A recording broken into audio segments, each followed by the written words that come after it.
ഇതാരും അറിയരുത്. അറിഞ്ഞാൽ ഇതെല്ലാം ഗവൺമെന്റ് കണ്ടുകെട്ടിക്കൊണ്ടുപോകും. ഞാൻ ആരോടും പറയില്ല സാറേ.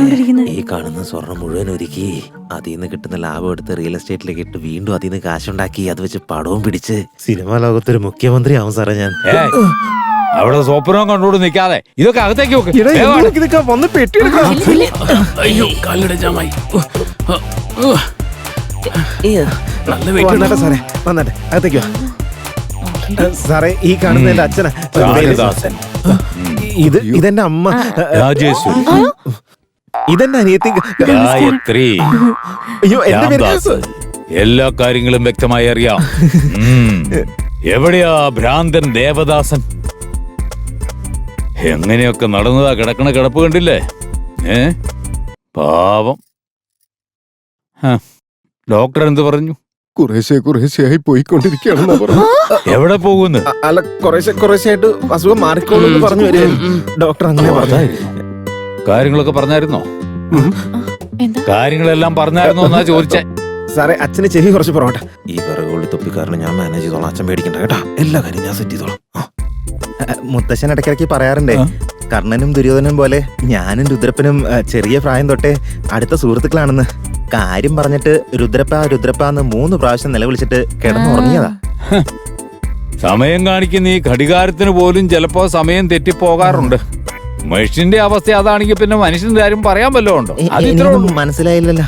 ഇയാളെ കൊണ്ട് ഇതിനും കൊള്ളുക. ഇയാൾ ഇനി എന്നാ പറയാനാ? നിങ്ങൾ വാ, ഞാൻ പറയാം.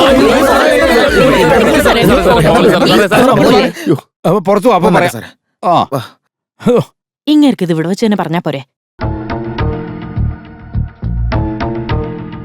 എങ്ങനെ പറഞ്ഞു തുടങ്ങണമെന്ന് എനിക്കറിയില്ല. പറയാൻ സാധിക്കുന്നില്ലെങ്കിൽ എഴുതി തന്നാലും മതി, ഞങ്ങൾ വായിച്ചോളാം. We are all educated.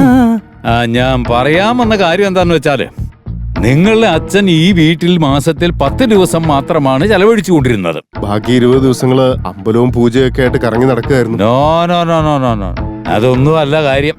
അയാൾക്ക് മറ്റൊരു വീടും കൂടി. അത് നല്ലതല്ലേ സാറേ? ഗായത്രിയുടെ കല്യാണത്തിന് ശേഷം അവൾക്കത് എടുക്കാലോ. നോ, അയാൾക്ക് വേറൊരു വീടുണ്ടെന്ന് പറഞ്ഞാൽ അയാൾക്ക് വേറൊരു കുടുംബം ഉണ്ടെന്നർത്ഥം. ബാക്കി 20 ദിവസം അവൻ അവിടെയാണ് താമസിച്ചുകൊണ്ടിരുന്നത്. അവിടത്തെ പെണ്ണിന്റെ പേരാണ് ഗായത്രി. ആ പേരാണ് തന്റെ മോക്ക് വിട്ടിരിക്കുന്നത്. പാവം ആ അമ്മയുടെ മകളും ഭർത്താവും ഒരു ആക്സിഡന്റ് മരിച്ചതാ. ഇപ്പോ കൊച്ചുമോളാണ് സഹായത്തിന് കൂടെയുള്ളത്. അപ്പൊ സാറ് ഇങ്ങോട്ട് കൊണ്ടുവന്ന് തരാന്ന് പറഞ്ഞത്? അവരെ 2 പേരെയാണ് ഇവിടെ കൊണ്ട് തരാന്ന് പറഞ്ഞത്. അപ്പൊ കൂട്ടിക്കൊണ്ട് വരാന്ന് പറഞ്ഞാ പോരായിരുന്നു? എനിക്ക് ഇങ്ങനെയൊക്കെ സംസാരിക്കാൻ പറ്റും. അതുകൊണ്ട് എങ്ങനെ ഇരിക്കണം? ആ പെട്ടിക്കകത്ത് എന്താന്നൊന്ന് പറയോ? അതിലെല്ലാം തുണി സാധനങ്ങളും. ഇവിടെ ഇരിക്ക, ഞാൻ ചെന്നവരെ കൂട്ടിക്കൊണ്ടുവരാം. അമ്മേ, ഗായത്രി നിങ്ങളും കൂടെ ചെല്ലുന്നേ. അച്ഛൻ നല്ല വിഷമത്തിലാ. ഞാനൊന്ന് ആശ്വസിപ്പിക്കട്ടെ. നിങ്ങളും അങ്ങോട്ട് പൊക്കോ. ശരി ആയിക്കോട്ടെ. ഓ അന്യായിട്ട് ഇഷ്ടമായി പോയി. കിളവും വന്നത് ഇപ്പൊ ശല്യമായല്ലോ. അച്ഛൻ ഒരു സെറ്റപ്പ് ഉണ്ടെന്ന് അറിഞ്ഞു കഴിഞ്ഞാൽ ഏത് മക്കൾക്കായാലും ഒരു ഷോക്കൊക്കെ ഉണ്ടാവും അച്ഛാ. ഇങ്ങനെ വിഷമിക്കാതിരിക്കേ.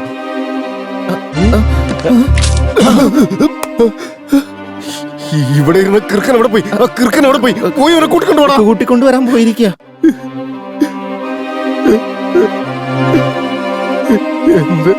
എന്റെ പെറ്റമ്മ മഹാലക്ഷ്മിയെ പോലെ ജീവിച്ച വീടായത്. കണ്ട അഴിഞ്ഞാടികളൊക്കെ ഞാൻ ഇതിനകത്ത് കേട്ടൂലടാ. ഞാൻ തന്നെ കടം വാങ്ങി ഇവിടെ കുടുംബം മുന്നോട്ട് കൊണ്ടുപോകുന്നത്. അതിനിടയ്ക്ക് ഇവളുമാരെ കൂടി നോക്കണോ? കേട്ടില്ലടാ, ഞാൻ ഇവിടെ ഒരുത്തിയാ കേട്ടില്ല. അച്ഛാ, എത്രയോ സിനിമാക്കാരെയും രാഷ്ട്രീയക്കാരെയൊക്കെ നമ്മൾ ദിവസവും കാണുന്നതാ. ഭാര്യയെക്കാളും കൂടെയുള്ള സെറ്റപ്പുകൾക്കാ കൂടുതൽ സ്വത്ത് കൊടുത്തിരിക്കുന്നത്. നമ്മുടെ മുത്തശ്ശൻ കൊടുത്തിരിക്കുന്ന കാശിന് കണക്കും തേങ്ങയും ഒരു കോപ്പുമില്ല. ഇനി ചിലപ്പോ സെറ്റപ്പിന് മുത്തശ്ശൻ എല്ലാ കാശും കൂടെ എടുത്ത് കൊടുത്തിട്ടുണ്ടാവോ? അച്ഛന്റെ ചെവി മാത്രമേ അടിച്ചു പോയിട്ടുള്ളൂ. കണ്ണിപ്പോഴും ഷാർപ്പാ. നന്നായിട്ട് ആലോചിക്കാതെ വെച്ച്. പക്ഷെ ഒരു കണ്ടീഷൻ. ഇനി ഞാൻ ആ കിളവന്റെ മുഖത്ത് പോലും നോക്കില്ല. എന്നെ എന്റെ അമ്മയും ചതിച്ച പരമചെറ്റ. ആ ചതിയും മരിച്ചാ പോലും അയാളുടെ ശരീരത്തിൽ പോലും ഞാൻ തൊടില്ല. അങ്ങനെയൊന്നും ചത്ത് കഴിയുമ്പോ ആ മുറി നന്നായിട്ട് ലോഷനിട്ട് കഴുകി വൃത്തിയാക്കി എന്നിട്ട് ഞാൻ ആ മുറി കാലുകുത്തു. അതല്ല അതിന്റെ കാരണം എന്താന്ന് നിനക്കറിയോടാ? എന്റെ അമ്മ മഹാലക്ഷ്മിയെ പോലെ ജീവിച്ച വീടാണ് ഇത്. നിനക്കറിയോടാ? അയാൾ മരിച്ചു കഴിയുമ്പോ അയാൾക്ക് വേണ്ട ഒരു കർമ്മങ്ങളും ഞാൻ ചെയ്യൂല. ഇത് എന്റെ പെറ്റമ്മയാണ്. സത്യം.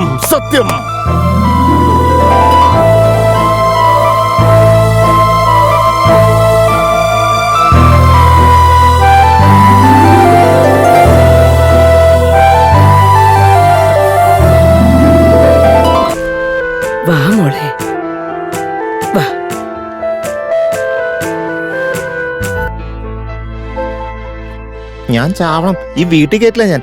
അവരെ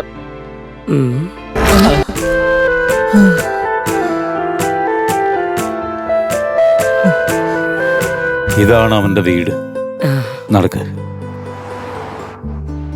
നിങ്ങളുടെ അമ്മയുടെ സ്ഥാനത്താണ് ഗായത്രി ദേവി. നമസ്കാരം അമ്മേ. പിന്നെ ഇത് കൊച്ചുമകള്, അവളുടെ പേര് നന്ദി. നമസ്കാരം.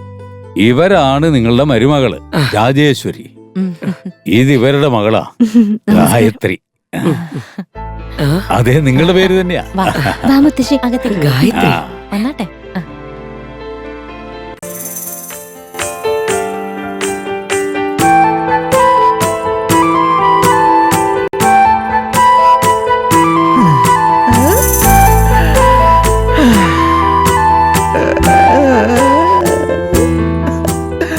ആ മോളെ ഗായത്രി, ഞാന് സിംഗപ്പൂര് പോയിട്ട് തിരിച്ചു വരുമ്പോ ഇനി കാണാൻ കേട്ടോ.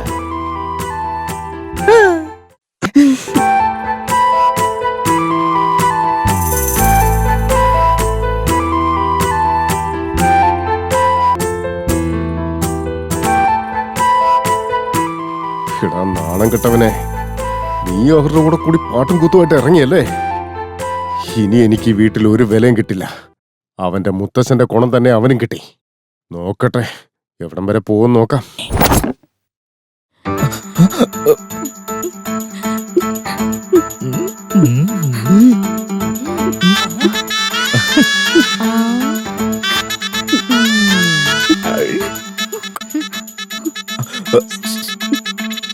ഒന്നിങ്ങോട്ട് വന്നേ അമ്മേ. എടാ, പോടാ.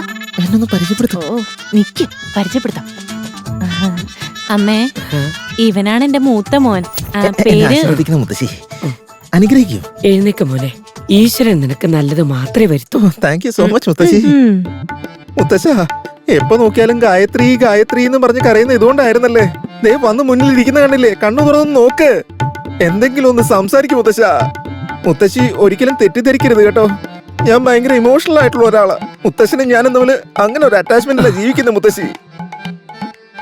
അതുകൊണ്ട് തന്നെ കണ്ടോ, മുത്തശ്ശന്റെ പേര് നെഞ്ചിൽ പങ്കുവെച്ചേക്കുന്ന കണ്ടോ? ഓ, കണ്ടോ മുത്തശ്ശി? സ്കെച്ച് പേന കൊണ്ട് എഴുതിയിട്ട് നാടകം കളിക്കുന്ന കണ്ടില്ലേ നിന്റെ ചേട്ടൻ? എനിക്ക് മുത്തശ്ശി ഇല്ലല്ലോ, അതുകൊണ്ടാ മുത്തശ്ശിയുടെ പേര് പച്ച കുത്താത്ത. ഇപ്പൊ മുത്തശ്ശി വന്നില്ലേ, ദേ ഈ സൈഡിലായിട്ട് പച്ച കുത്താം കേട്ടോ. നടക്കടി അങ്ങോട്ട്. അയ്യോ മുത്തശ്ശി, ഈ പോയ രണ്ട് സാധനമില്ലേ, ഒരു കാശിന് കൊള്ളില്ലാന്നേ. Very waste fellows. പിന്നെ അച്ഛൻ എന്ന് പറയുന്ന ആളില്ലേ, പുള്ളിക്ക് ഒരു കാര്യശേഷിയില്ല.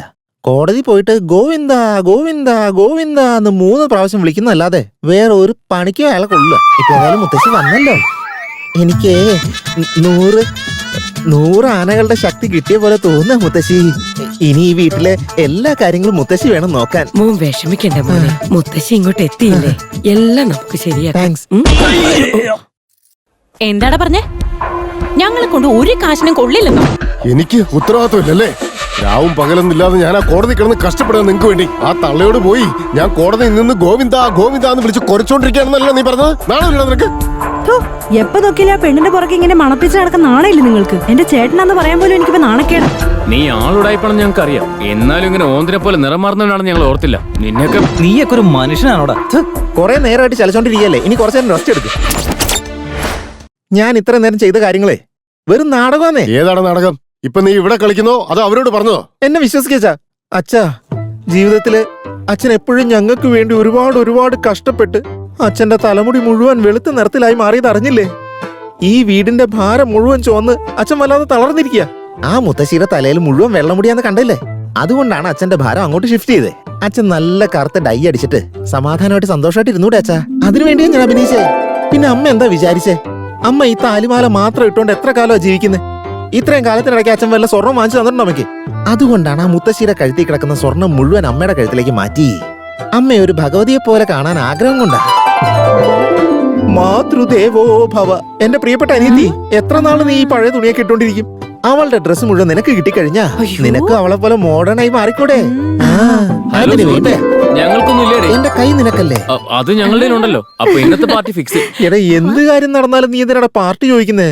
നിങ്ങളെ പോലെ കുറെ കുടിയന്മാരുള്ളോണ്ട കാലത്ത് തന്നെ ബാറൊക്കെ ഓപ്പൺ ആക്കി വെക്കുന്നത്. ശരി, നീ വിഷമിക്കൊന്നും വേണ്ട. ദാ ഇത് വെച്ചോ, രണ്ടുപേരും ഷെയർ ചെയ്തേക്കണം കേട്ടാ.